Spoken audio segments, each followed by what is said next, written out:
Hello, this is Farhana. Welcome to my kitchen. আজকে আমি আপনাদেরকে খুব ঝটপট একটা চিকেন বিরিয়ানি তৈরি করে দেখাবো। জি ভিউয়ার্স, অনেকভাবে করা যায়। আমি আগেও অনেক রকম প্রসেসিং করে আপনাদেরকে দেখিয়েছি। আজকে একটু ভিন্নভাবে দেখাবো। খুবই ঝটপট তৈরি করা যায়, ইনস্ট্যান্ট। সেভাবে আমি আজকে আপনাদেরকে দেখাবো। তো চলুন দেখি কিভাবে এই চিকেন বিরিয়ানিটি তৈরি করতে হয়। চিকেন বিরিয়ানি তৈরি করার জন্য আমি প্রথমে অয়েল অ্যাড করব প্রায় 1 কাপ পরিমাণে, কারণ আমি 2 কেজি চিকেন নিয়েছি। তো এর মধ্যে কড়াইটা অলমোস্ট গরম হয়ে গেছে।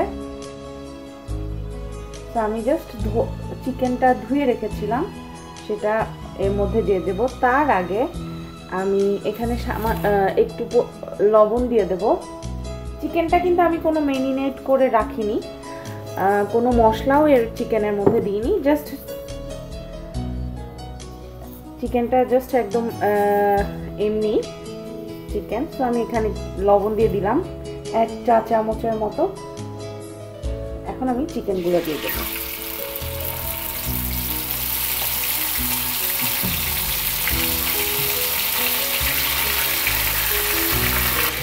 তো চিকেন আমি প্লেন চিকেন, এর মধ্যে লবণ আমি কোনো মশলাই অ্যাড করিনি।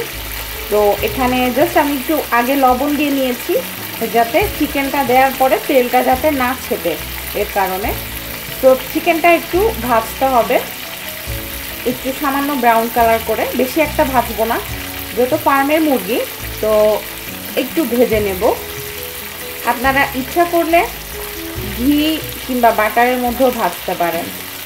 তো যেহেতু আমি ঝটপটভাবে আপনাদেরকে তৈরি করে দেখাবো, আসলে অনেক রকম করেই বিরিয়ানি তেহারি তৈরি করা যায়। তো আমি আগেও অনেক রকমভাবেই আপনাদেরকে দেখিয়েছি। তো এভাবেও আপনারা বাসায় ট্রাই করে দেখতে পারেন, আশা করি ভালোই লাগবে। তো জাস্ট এক পিঠ হলে দেন উল্টিয়ে দেব। 10 মিনিট লাগবে ভাজতে। তো ফিরে আসছি 10 মিনিট পর। এখানে ভিউয়ার্স দেখতে পাচ্ছেন, আমি এখানে জয়ত্রী নিয়েছি, আর জয়ফলটা আমি ভেঙে জাস্ট এটার অর্ধেকটা আমি নিব। আপনারা ইচ্ছে করলে জয়ফল পাউডারটাও অ্যাড করতে পারেন, বাট সবচেয়ে ভালো হয় তো যদি ফ্রেশ জয়ফলটা আপনারা ইউজ করেন। সো আমি জাস্ট অর্ধেকটা জয়ফল, জয়ত্রী, 1 কাপ পেঁয়াজের সাথে এবং 4 টেবিল চামচ পেস্তা বাদামের সাথে আমি এটা ব্লেন্ড করব। ভিউয়ার্স অবশ্যই মনে রাখবেন, 1 কাপ পেঁয়াজ, 4 টেবিল চামচ পেস্তা বাদামের সাথে আমি এখানে সামান্য দেখতে পাচ্ছেন 3 আঙ্গুলের 1 চিমটি হবে জয়ত্রীটা, আর একটা জয়ফলের অর্ধেকটা। তো এখন আমি এই সবগুলোকে ব্লেন্ড করব। আমার চিকেনগুলো ভাজা হয়ে গেছে। আমি এখন তেল থেকে চিকেনগুলোকে উঠিয়ে রাখবো। তো এবার এই তেলের মধ্যেই আমি বেশ কিছু ছোট ছোট আলু ছুলে রেখেছি, এগুলো আমি দিয়ে দেবো, ভেজে নেবো আর কি।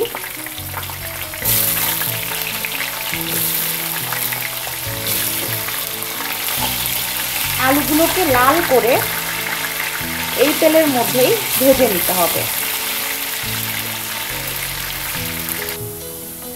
আমার আলুটাও ভাজা হয়ে গেছে, আমি আলুগুলোকেও উঠিয়ে রাখবো। আমি এবার এই তেলটা বন্ধ করে দিয়েছি, চুলাটা আমি বন্ধ করে দিয়েছি, তেলটাও এরকম গরমই আছে। এর মধ্যে আমি যে পেস্টটা করে নিয়েছিলাম পেঁয়াজ, পেস্তা বাদাম এবং জয়ফল, জয়ত্রী, সেটা আমি এখানে ঢেলে দেব। আমি এখন চুলাটা ধরিয়ে দিয়েছি। চুলাটা বন্ধ করার কারণ হচ্ছে, যখন তেলের মধ্যে কোনো পেস্ট ছাড়া যায় তখন কিন্তু এটা অনেক ছেটে। তো এর কারণে চুলাটা বন্ধ করে নিয়েছি ফর সিকিউরিটির জন্য। আমি এবার এখানে ন্যাচারাল ইয়াগুর্ট উইথ সুগার সেটা আমি নিয়েছি 125 গ্রামসের 2টা ইয়াগুর্ট আমি এর মধ্যে দিয়ে দেব।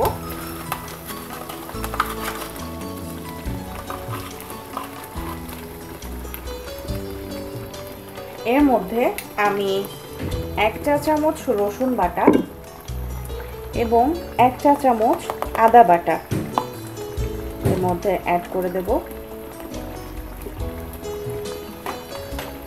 এরপরে এই দই সহ এই আদা রসুন বাটা এবং পেঁয়াজটা খুব ভালো মতো মিলিয়ে দেব।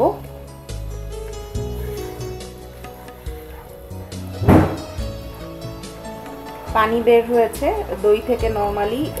এর মধ্যে আমি কোনো পানি অ্যাড করব না, করলে কিন্তু দইটা ফেটে উঠবে।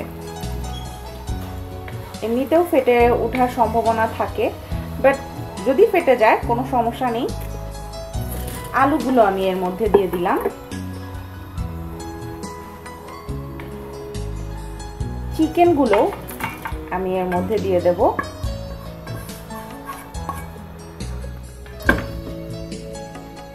চুলাটা হাই হিটে করে দিয়েছি। এখন এর মধ্যে একে একে মশলাটাও কষবে এবং সাথে এর ভেতরেও মশলাটা ঢুকবে। যেহেতু আমি মাংসটাকে আগে মেরিনেট করে রাখিনি, তো এরকম করে এখন আমি মাংস এবং মশলা একসাথে কষাবো। আর ফার্মের মুরগি নিয়েছি, যেহেতু ভেজে নিয়েছি, একটু হার্ড করে নিয়েছি, তো খুলে যাওয়ার সম্ভাবনা থাকে না। সো লবণ কিন্তু আমি আগেই বেশখানি দিয়েছিলাম। এরপর এর মধ্যে 2 টুকরো দারচিনি, 3টা তেজপাতা, 3টা লং এবং 4-5টার মতো এলাচ দিয়ে দেব এর মধ্যে। এর মধ্যে আপনাদের মন মতো কিছু কিশমিশ আমি বেশখানি অ্যাড করে দেব, কারণ বিরিয়ানিতে কিন্তু কিশমিশটা ভালোই লাগে, আমার কাছে ভালো লাগে। আপনারা দিবেন আপনাদের মন মতো। আমি প্রায় 1 মুঠের মতো দিয়ে দিলাম।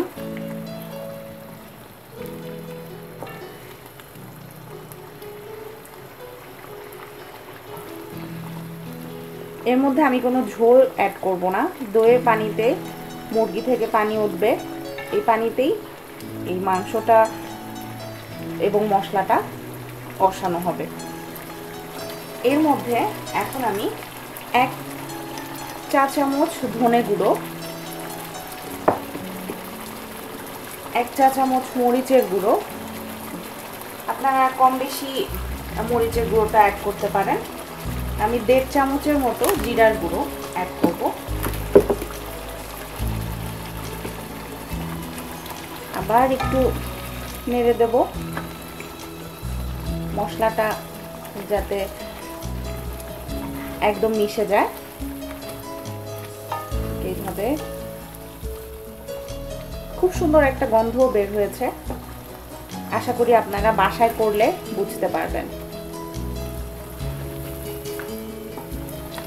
কালারটা চলে এসছে, একদম সাদা ভাবটা নেই। আমি কিন্তু তেল দিয়ে করছি, আপনারা, আমি আগেই বলেছি ভিউয়ার্স, আপনারা ইচ্ছা করলে বাটার কিংবা দেশি ঘি দিয়ে করতে পারেন। একজন আমাকে কমেন্টস করেছেন যে আমার ঘিটা খুবই দারুণ একটা কালার। জি ভিউয়ার্স, আমি অবশ্যই আপনাকে যথাসময়ে অ্যান্সার করার চেষ্টা করব। হয়তোবা সময়ের অভাবে অনেক কোয়েশ্চেনের অ্যান্সার আমি করতে পারি না, এর জন্য সবার কাছে আমি সরি। আর ঘির কথা বলতে নিয়ে আমার সেই আপুর কমেন্টসটার কথা মনে পড়ে গেল। জি আপু, সেই ঘিটা হচ্ছে আমাদের একদম আমার হোম ডিস্ট্রিক্ট পাবনার একদম খাঁটি গাওয়া ঘি। তো আপনারা কখনো যদি সেখানে ঘুরতে যান অবশ্যই কিনে আনবেন, আশা করি কাজে লাগবে। তো এখন একদম হাই হিটে আছে, এখন আমি একটু লো হিটে করে দেব, কারণ তেলটা অটোমেটিক উপরে চলে এসছে। এখন আস্তে আস্তে জাস্ট 5 মিনিট থেকে 10 মিনিট আর একটু মশলাটাকে কষাবো। এর মধ্যে সবচেয়ে ইম্পর্ট্যান্ট জিনিস যে একটু কেওড়া জল অ্যাড করব, কারণ যেহেতু বিরিয়ানি। আমি 1 চা চামচের মতো কেওড়া জল অ্যাড করে দিচ্ছি।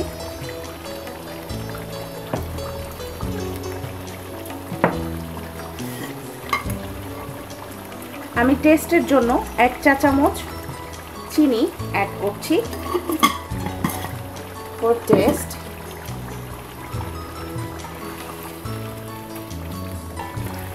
এরকম আস্তে আস্তে এটাকে ঘন ঘন একটু নেড়ে দিতে হবে, আর যাতে নিচে না লেগে যায় সে ব্যাপারটা অবশ্যই খেয়াল রাখবেন। মাংসটা একদম ডান। এখন চালটা এর মধ্যে দিয়ে দেব।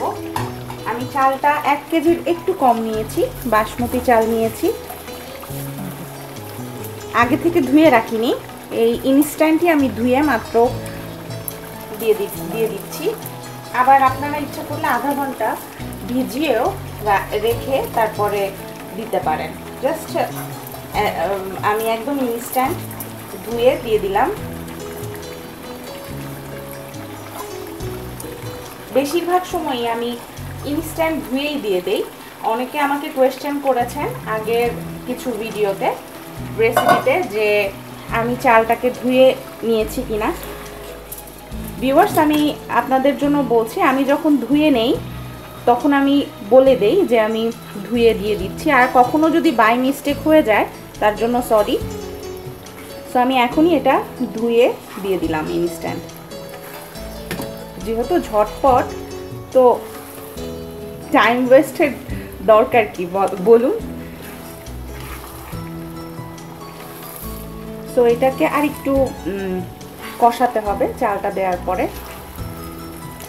দেখতে পাচ্ছেন গ্রেভিনেসটা আছে।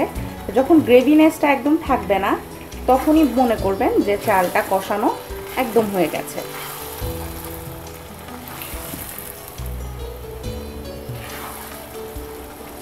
চুলার জালটা হাই হিট করে দিয়েছি।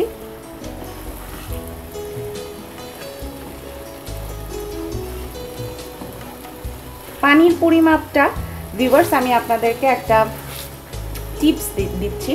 রাইস কুকারে যদি বসান তাহলে তো 1 পট পানি বেশি দিবেন, এটা আমি আগেও বলেছি। আর যদি চুলায় বসান তাহলে ঠিক চালের ডাবল পরিমাণ পানি দিয়ে দিবেন, ডাবলের চেয়ে একটু কম।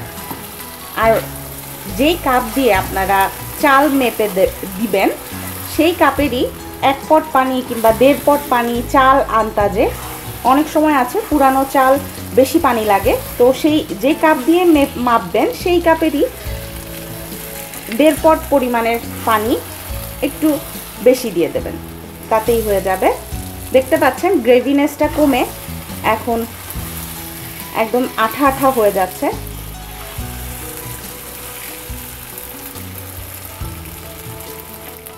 ভিউয়ার্স দেখতে পাচ্ছেন একদম চালটা লেগে যাচ্ছে। তো মশলা কষানো হয়ে গেছে, চালটাও কষে গেছে সাথে। ওয়াও, চমৎকার একটা গন্ধ বের হয়েছে, না করলে বুঝবেনই না। তো এখন আমি পানি দিয়ে দেব।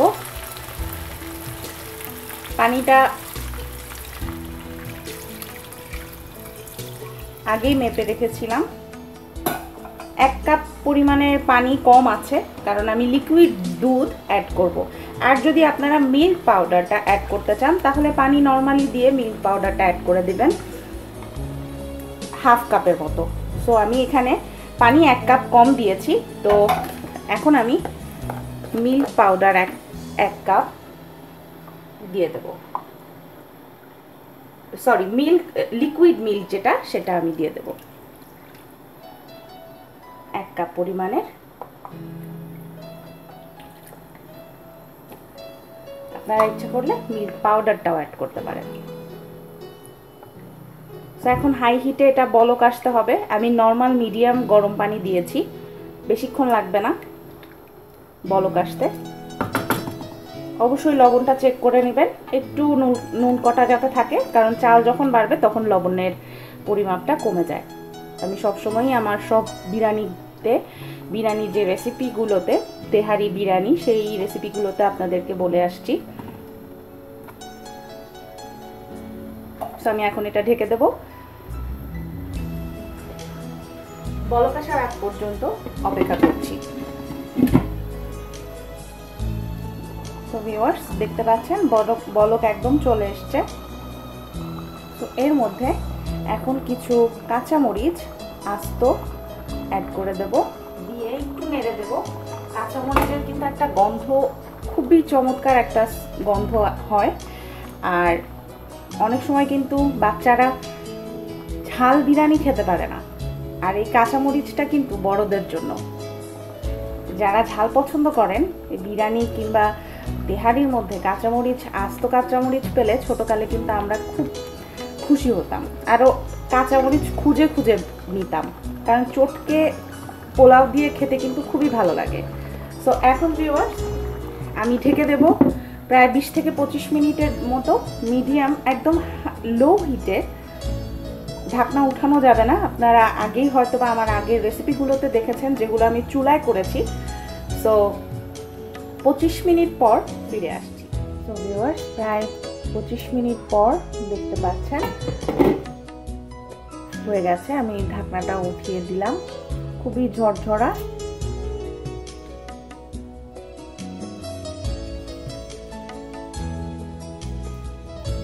জাস্ট আমি একটু নেড়ে চেড়ে দিয়ে দিচ্ছি। আমি এবার উপর দিয়ে জাস্ট একটু বেরেস্তা ভেজে রেখেছিলাম আগে, একটু দিয়ে দেব।